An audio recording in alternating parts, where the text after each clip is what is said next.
యోహాను రాసిన మొదటి పత్రిక 2వ అధ్యాయము 27వ వచనము.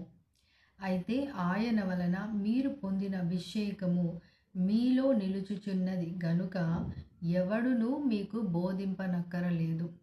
అంటే ఇక్కడ అభిషేకం అనగానే ఆ యొక్క అభిషేక తైలం కాదు, దావీదుకి తల మీద పోసినటువంటి అభిషేక తైలం గురించి ఇక్కడ మాట్లాడట్లేదు. కానీ ఇక్కడ అభిషేకము అంటే పరిశుద్ధాత్మ దేవుడు. అందుకే అదే వచనంలో మనం చూసినట్లయితే ఎవడునూ మీకు బోధింపనక్కరలేదు అని ఉంది.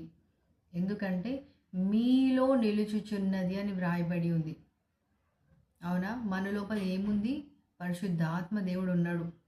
అందుకే మనకు వేరే వాళ్ళు ఎవరు కూడా బోధించనక్కరలేదు.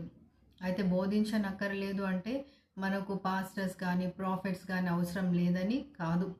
అంటే ఇక్కడ అదే అధ్యాయంలో మనం పై వచనంలో చూసినట్లయితే 18వ వచనంలో క్రీస్తు విరోధి వచ్చినని వింటిరి గదా, ఇప్పుడు అనేకులైన క్రీస్తు విరోధులు బయలుదేరియున్నారు అని వ్రాయబడి ఉంది. అంటే ఈ యొక్క లోకంలో మనం జీవిస్తున్నటువంటి ఈ యొక్క లోకంలో ఎంతోమంది బోధకులు ఉన్నారు. అయితే వారిలో క్రీస్తు గురించి మంచిగా అంటే వాక్యానుసారంగా చెప్పే బోధకులు ఉన్నారు, వాక్యానికి విరోధముగా చెప్పే బోధకులు కూడా ఉన్నారు. అందుకే ఇక్కడ యోహాన్ అంటున్నాడు, మీలో నిలుచుచున్నది గనుక ఎవడునూ మీకు బోధింపనక్కరలేదు. అంటే ఎవరున్నారు? పరిశుద్ధాత్మ దేవుడే మీ లోపల ఉన్నాడు. కాబట్టి ఏదైనా మీరు ఎవ్వరు బోధిస్తున్నా కానీ మీరు వాక్యం వింటున్నప్పుడు అది కరెక్టా కాదా అని మీరు వాక్యంలో నుండి చూసి తెలుసుకోవాలి. ఆదికాండం నుంచి ప్రకటన వరకు వారు బోధించుచున్నది కరెక్టేనా కాదా అని మీరు బైబిల్లో రెఫరెన్సెస్తో సహా మీరు చెక్ చేసుకోవాలి. ఏది పడితే అది వినకూడదు. అయితే మీరు నేను ఏ విధంగా వారు చెప్తుంది కరెక్టా కాదా అని నేను ఏ విధంగా తెలుసుకోగలను?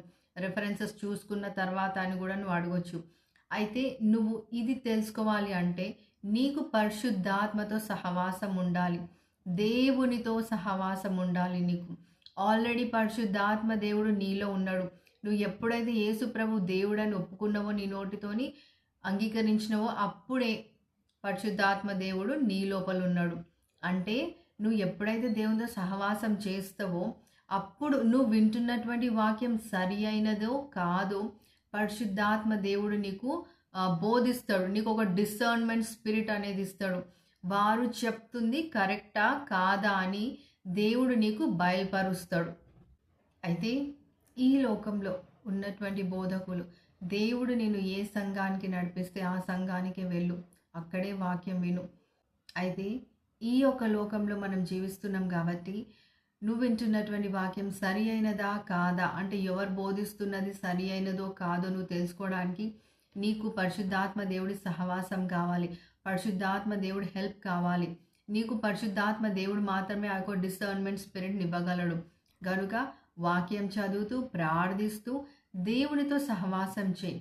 తప్పకుండా దేవుడు నువ్వు వింటున్నటువంటి వాక్యం సరి అయినదా కాదా, నువ్వు ఏ బోధకుడి దగ్గర వెళ్ళాలి, ఏ బోధకురాలి దగ్గర వెళ్ళాలి, ఏ చర్చ్కి వెళ్ళాలి, ఎక్కడ వాక్యం వినాలన్నది దేవుడు నీకు బయలుపరిచి నిన్ను నడిపిస్తాడు. God bless you.